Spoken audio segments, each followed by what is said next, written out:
Let's stay with Cabinet. A project to send a robot into Pike River is likely to be scrapped as the new government looks for ways to send in people instead. Andrew Little, the new minister responsible for re-entry, says he's read some comprehensive reports and he believes manned entry can happen. He says he'll shift the resources to make sure it can be achieved. Here's our political reporter, May Heron.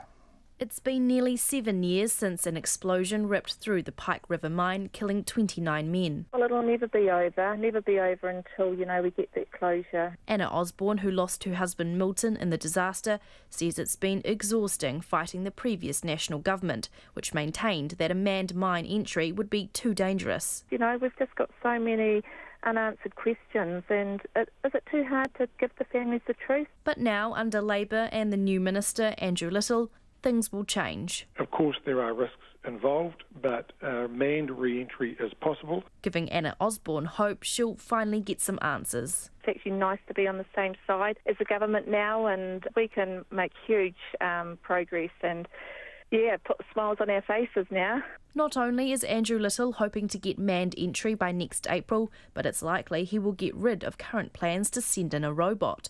Solid Energy, which owns Pike River, negotiated with the previous government to work on entering the mine using a remote-controlled vehicle, which would be sent in by Christmas.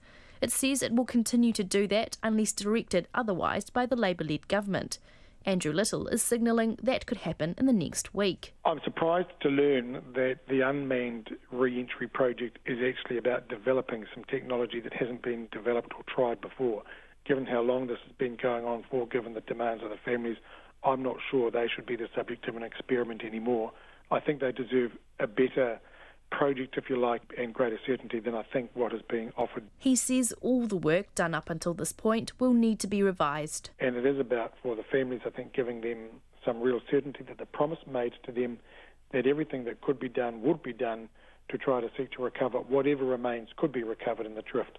I'm not convinced that the work that has happened to date is getting us anywhere near that. Anna Osborne is pleased to hear all resources will now be channelled into getting people into the mine. We've had quite a few robot attempts down the drift already and they've all failed miserably, so let's put the money into actually doing a manned re-entry into the drift rather than using more resources on a robot that can't actually retrieve anything. All they can do is take images. However, the former minister in charge of Pike River, Nick Smith, says it would be beneficial to follow through with the current plans. Even if the new government wants to try and proceed with manned entry, then getting extra information from the latest technology would seem a sensible thing still to do, particularly given the amount of public money that has already gone into developing the plans. Andrew Little says he will receive more briefings on existing risk assessment reports this week, as well as talk to the families before making a final decision on whether to continue with Solid Energy's robot plan. From Parliament for Checkpoint, May Heron.